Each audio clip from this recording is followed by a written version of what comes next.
Hello students, welcome back to SKR IS के YouTube channel पर। जैसे हम अपना टॉपिक पढ़ रहे थे religion and philosophy in medieval India, आज का जो डिस्कशन का टॉपिक हम कंटिन्यू करने वाले हैं दैट इज वैष्णवाइट मूवमेंट। हमने अभी भक्ति मूवमेंट के बारे में पढ़ा, हमने संत कबीर और गुरु नानक जी के कंट्रीब्यूशन के बारे में पढ़ा, हमने सूफी मूवमेंट के बारे में पढ़ा और सूफी सेंट्स जो कि बहुत ज़्यादा इन्फ्लुएंशियल रहे हमारे मिडिवल इंडिया में, जैसे कि निज़ामुद्दीन औलिया, बाबा फरीद, मोइनुद्दीन चिश्ती, हमीदुद्दीन ऑफ नागौर। आगे हम टॉपिक हमारा जो है वो है वैष्णवाइट मूवमेंट। अब हम यहाँ से शुरू करते हैं। Saints such as Kabir, Namdev, Guru Nanak, they preached devotion.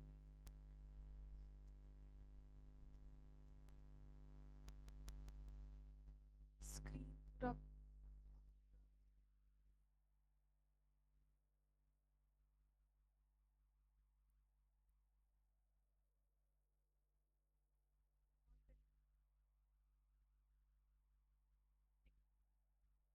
Cents such as Kabir, हमने लास्ट क्लास में इनका कंट्रीब्यूशन देखा था, इन्होंने क्या बोला था इनके बारे में हमने देखा था।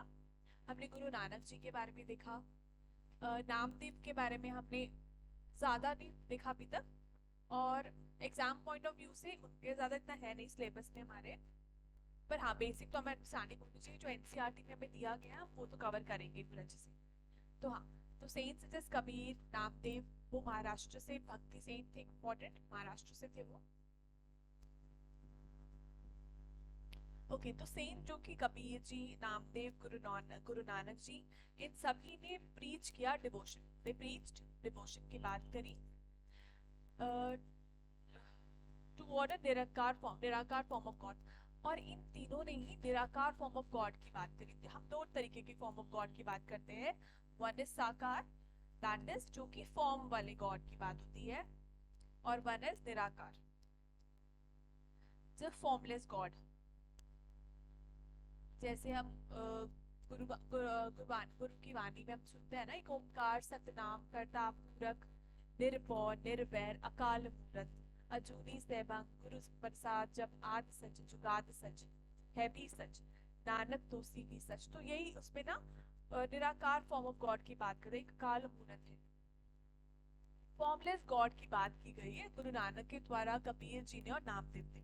और कबीर जी ने तो बोला ही था, हमने देखा ही लास्ट क्लास में कि गॉड के नाम अलग अलग हैं पर है तो एक ही वो। और इवन हम सुनते आए हैं सबका मालिक एक, साईं बाबा जी ने बोला था। तो कबीर जी ने भी राम रहीम अल्लाह खुदा बोला, ये एक ही है, एक ही ईश्वर है, एक ही गॉड है। ये फॉर्मलेस गॉड की बात करते हैं, निराकार फॉर्म ऑफ गॉड की बात करते थे। During this period, another movement based upon devotion towards a साकार form, और एक दूसरा मूवमेंट जो एक साकार फॉर्म ऑफ गॉड की बात करता था, साकार form of God had also develop, वो डेवलप होना शुरू हुआ या वो डेवलप हुआ।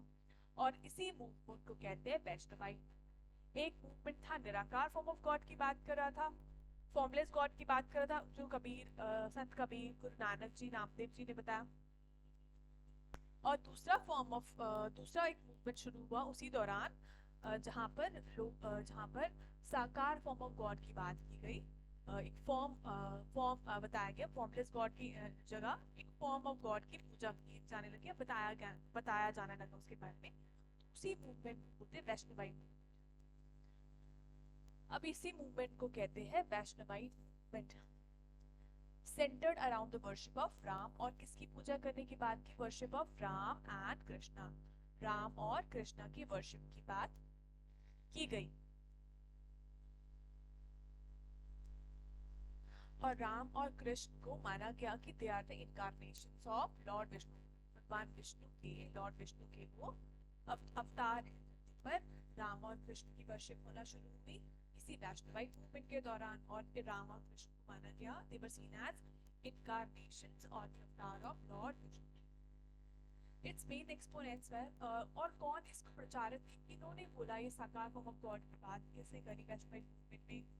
देवर सूरदास जी, सूरदास, मीराबाई, तुलसीदास। तुलसीदास जी जब भी ड्यूरेशन याद, इनका पीरियड था 15th सेंचुरी, इनका भी वही था, मीराबाई जी का भी। और चैतन्य महाप्रभु बंगाल से थे। मीराबाई राजस्थान हम सभी को पता है, तुलसीदास जी यूपी से और सूरदास जी भी यूपी से ही थे।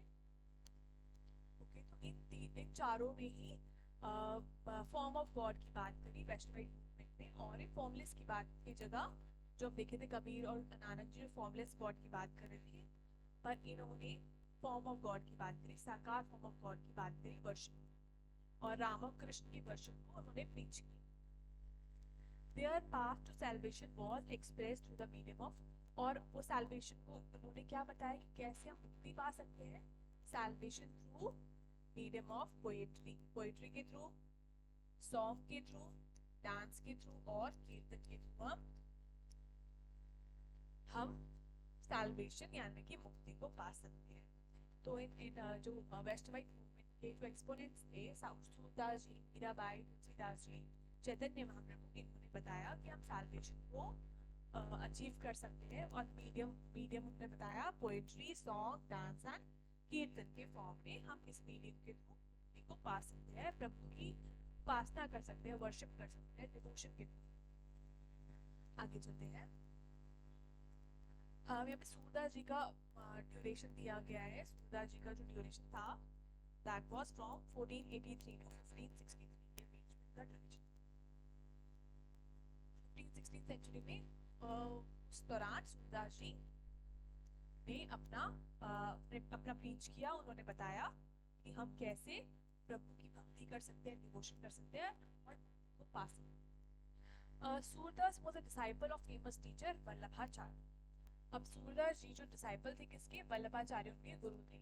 He was a blind poet. Surdas ji was a blind poet whose songs are centered around, जिनके गाने जिनके songs, जिनके गॉड के songs they are centered around Krishna, जिनके डिवोशनल सॉन्ग्स जो है वो कृष्ण पर आधारित है।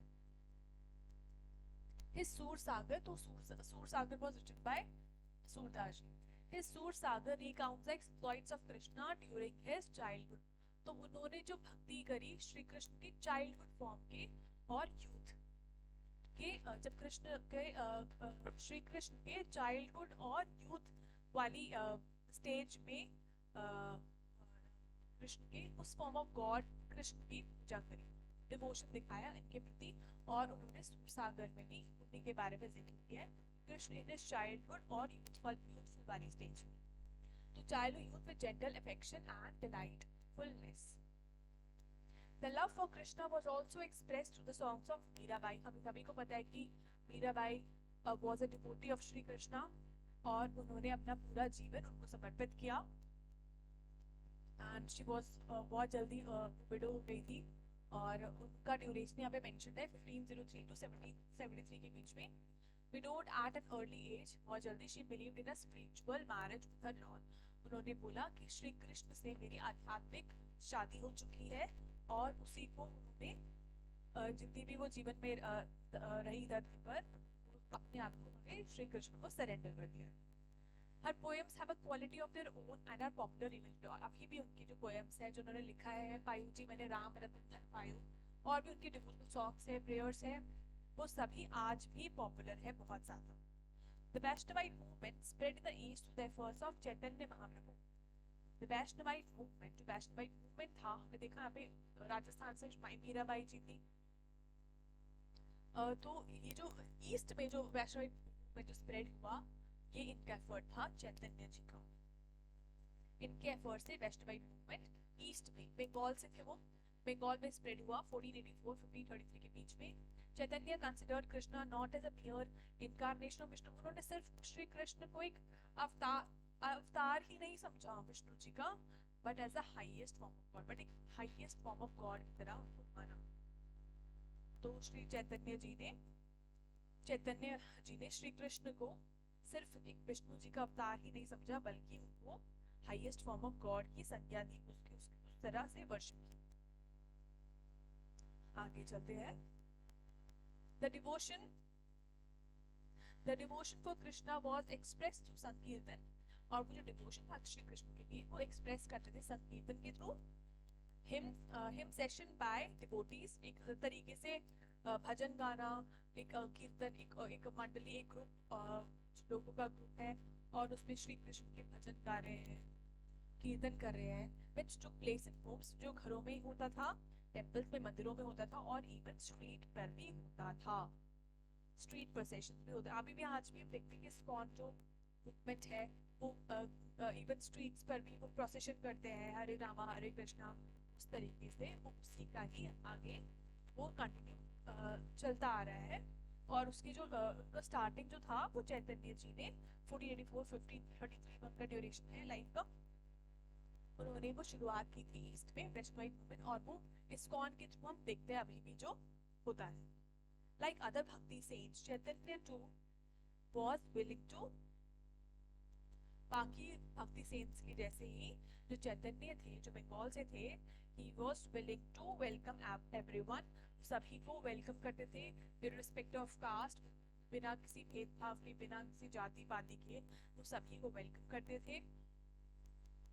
और thus he promoted a sense of equality amongst people, और उन्होंने इस तरीके से इक्वालिटी की भावना, इक्वालिटी सब बराबर है इसकी भावना उन्होंने प्रीच करी और इस तरीके से उन्होंने promote.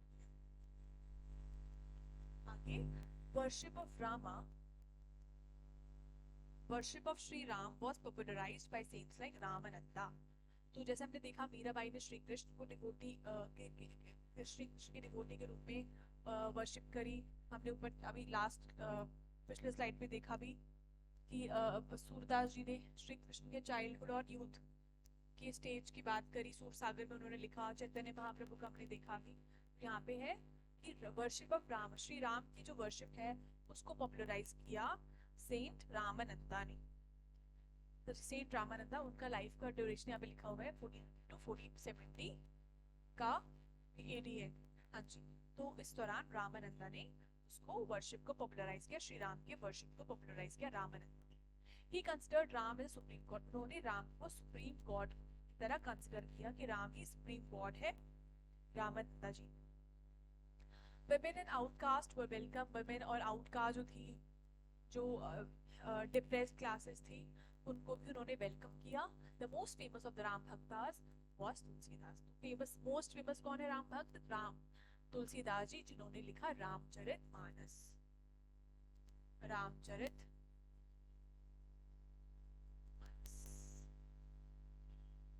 was one of the famous, most famous Ram भक्त। इन्होंने रामचरितमानस लिखी। Who wrote the Ramcharitmanas in, कौन सी लैंग्वेज में लिखी गई है ये? अवधी लैंग्वेज में, in Awadhi language. whereas Valmiki ji ने लिखी है Ramayana in, that is in Sanskrit language. Ramayana जो लिखी है that is in Sanskrit language.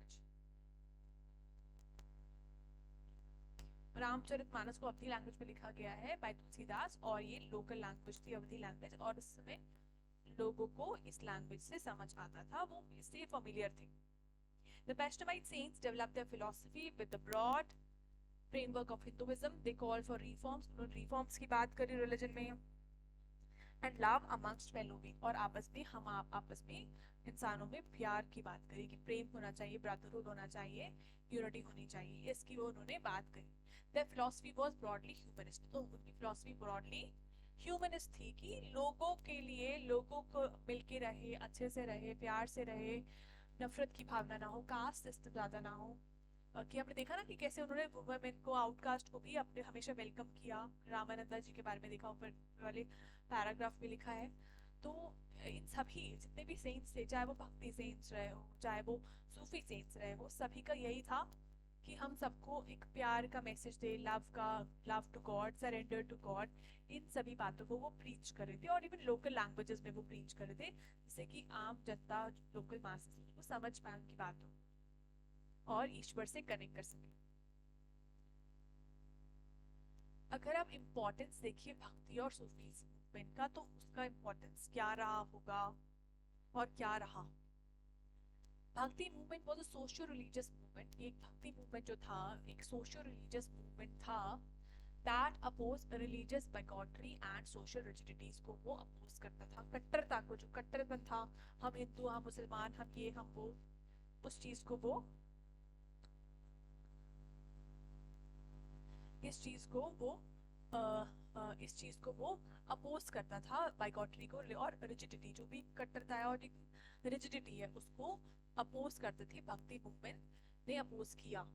It emphasised good character की बात, अच्छा आचरण हमारा, अच्छी पर्सनालिटी, एक अच्छा व्यवहार, हमारे अच्छे संस्कार हो, आपस में सबके प्रति अच्छी भावना, शुभ भावना हो, इसकी वो उन्होंने भक्ति मूवमेंट में जितने भी सेंट्स थे उन्होंने बात करी, एम्फसाइज किया गुड कैरेक्टर और प्योर थिंकिंग, पवित्र सोच, गुड थिंकिंग, प्योर थिंकिंग।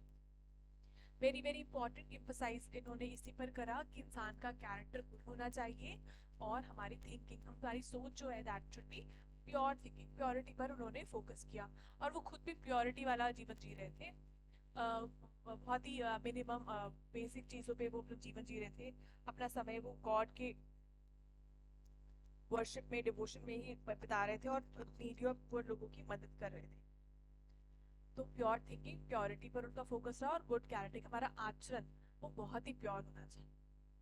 आगे, at a time when society had become stagnant, जब सोसाइटी स्टैग्नेंट हो गई थी तो bhakti saints infuse new life and strength. जब सोसाइटी एक समय पर स्टैग्नेंट हो गई थी तो भक्ति सेंट्स ने क्या किया, लाइफ और स्ट्रेंथ उसमें सोसाइटी में डाला।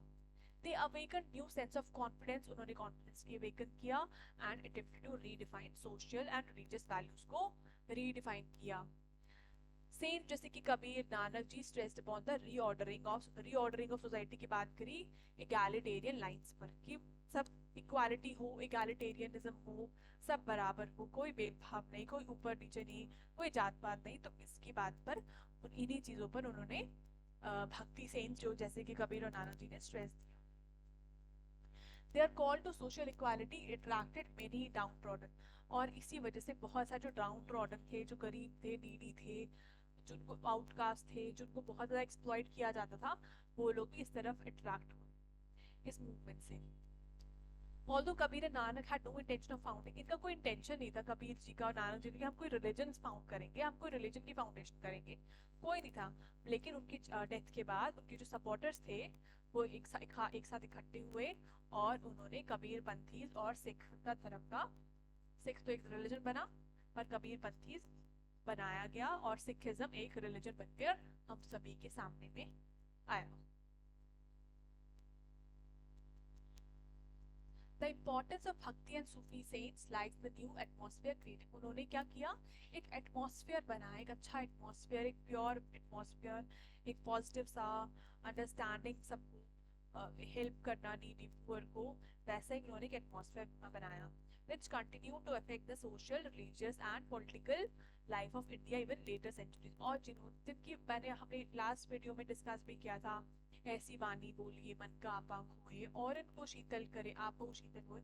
तो उनकी चीजें जो उन्होंने बोली थी उस समय में वो अभी भी तो रेलेवेंट है बिल्कुल, कि हमें मिलके रहना है, हमें अंडरस्टैंड करना है, परमात्मा सत्य है, परमात्मा की दिशा में चलना है, ईश्वर की दिशा में चलना है, एक गुड कैरेक्टर, प्योरिटी वाली लाइफ के बारे में बात करें, प्योर थिंकिंग होनी चाहिए।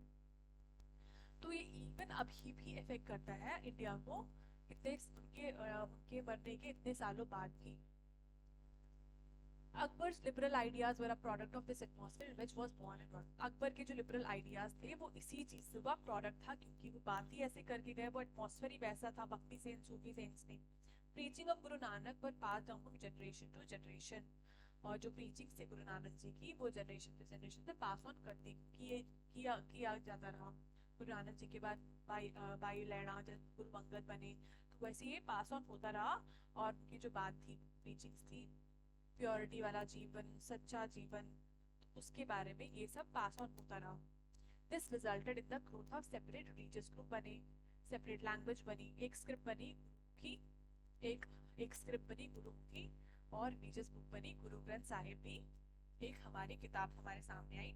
10th गुरु गोबिंद सिंह के बाद हमारी जो किताब बनी Guru Granth Sahib. Under Maharaja Ranjit Singh के under the Sikhs grew into formidable political, महाराजा रंजीत सिंह के अंडर जो सिख कम्युनिटी थी एक पॉलिटिकल फोर्स भी बन के सामने आई, पॉलिटिक्स ऑफ नॉर्थ इंडिया में हम देखते हैं। ओके, हम इस वीडियो को यहीं पे स्टॉप करते हैं, नेक्स्ट वीडियो से हम कंटिन्यू करते हैं। Thank you so much.